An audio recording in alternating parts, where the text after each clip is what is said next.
Underworld की शुरुआत कहाँ से हुई? मुंबई में।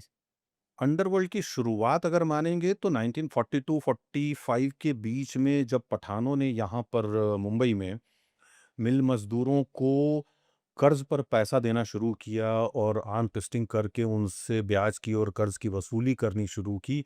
एक तरह से वहाँ से आप मान सकते हैं कि ये शुरुआत हुई है।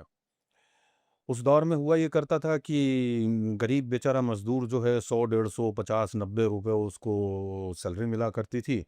और उस सैलरी से उसका घर नहीं चलता था, तो बाज़ दफ़ा लोगों से वो कर्ज़ कर्ज लिया लेते थे। करते थे। उसी दौर में जो है बहुत सारे पठान भी अफ़गानिस्तान या पाकिस्तान फ्रंटियर के और इधर के आकर के और हिंदुस्तान में ख़ासतौर से मुंबई में रिहाइश हो गई थी उनकी। तो वो लोग ये काम करने लगे। उसी दौर में ये लोग अफ़ीम भी लाया करते थे अफ़गानिस्तान से और वो भी यहाँ पर कंज़्यूम किया करते थे। तो पहले वैसे पठान जो है वो अफ़ीम अपने कंज़म्पशन के लिए लाते थे, दूसरों को नहीं बेचते थे। परंतु धीरे-धीरे वो लोग वो बेचने भी लगे। तो यहाँ से जो है नारकोटिक्स ट्रेड की भी शुरुआत हो गई। हुँ। और ये चीज़ बढ़ते-बढ़ते जो है जब करीम लाला, वरदराजन मुतलियार और हाजी मस्तान का जो दौर आया 50 और 60 के दशक का, तो 60 के दशक में जो है इन लोगों ने अपने-अपने तरीके से अपने-अपने इलाके में प्रभुत्व बनाया। कुछ स्पेसिफिक बिज़नेस जो थे, कुछ कारोबार काम ऐसे थे जिनमें उन लोगों को महारत हासिल हो गई। अब जैसे गोदी में चोरी करना और वहाँ से सामान निकाल कर के उसको बाज़ार में बेचना, उसमें वरदराजन मुदलियार का बड़ा अच्छा हाथ हो गया। गोदी से माल पार करना, तस्करी करवाना करना, उसमें हाजी मस्तान टॉप पे आ गया। जनता के बीच में मार-कुटाई करना, दबंगई करना और जुए सट्टे के जो अड्डे होते थे, उनको आश्रय देना और मांडवली करना, ये सब जो कारोबार हैं, ये सब जो काम है, उसमें करीम लाला की जो बाहुबलियों की सेना थी, 6 साढ़े 6 फुट के लंबे चौड़े तगड़े पठान, उनके ज़रिए वो काम शुरू हो गया। तो इस तरीके से वो काम हुए, लेकिन ये सारा का सारा काम तब जो है, वो दक्षिण मुंबई से मध्य मुंबई के बीच ही चला करता था। उसके बाद में एक वक़्त आया जब अशोक जोशी, रज्जी और ये वो सारे लोग हुए और इस दौरान जो है वो तीसरी पीढ़ी जो है अंडरवर्ल्ड की या अपराधियों की मुंबई में शुरू हो चुकी थी, आ चुकी थी, जिसमें दाऊद इब्राहिम था, औरंगज़ेब आलमगीर था, फिर आपके समद खान था और उसी समय में जो है आपके अमर नाइक का आगमन हो चुका था।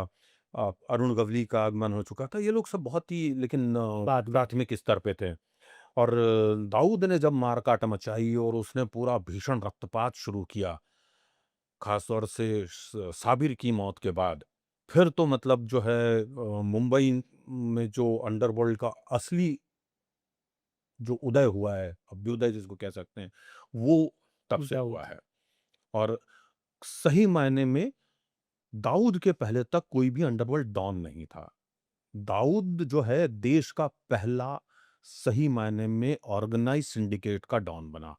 सही मायने में उसने अपने ग्रुप का, अपने गैंग का जो नाम दिया था ना कंपनी, डी कंपनी, जी। डी कंपनी तो नाम बाद बाद में में चला, आया, लेकिन जी। उसने अपने कंपनी। अपने हुँ। गिरोह को जो है कंपनी कहना कहलवाना शुरू किया और उसके यहाँ जो काम करने वाले लड़के बच्चे थे, वो घर में बोलते थे कि हम कंपनी के लिए काम करते हैं।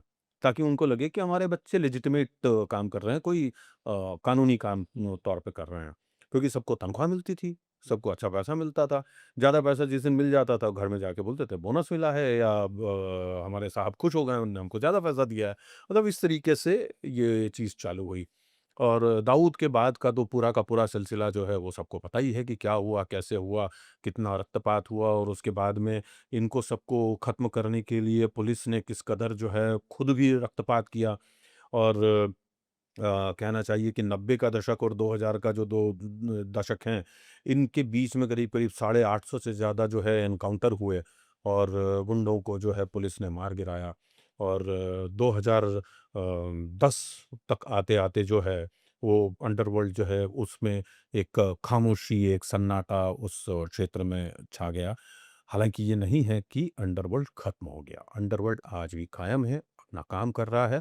फ़र्क इतना है कि अब वो धमकियाँ बंद हो गई, दहशतबाज़ी बंद हो गई, हफ्ता वसूली बंद हो गई, जगह-जगह जो है एक्सटॉर्शन थ्रेट देने बंद हो गए, लोगों के यहाँ पे कत्लो-आम बंद हो गया, आपस की जो गैंग वॉर चल रही थी वो ख़त्म हो गई, लेकिन अंडरवर्ल्ड ख़त्म नहीं हुआ है।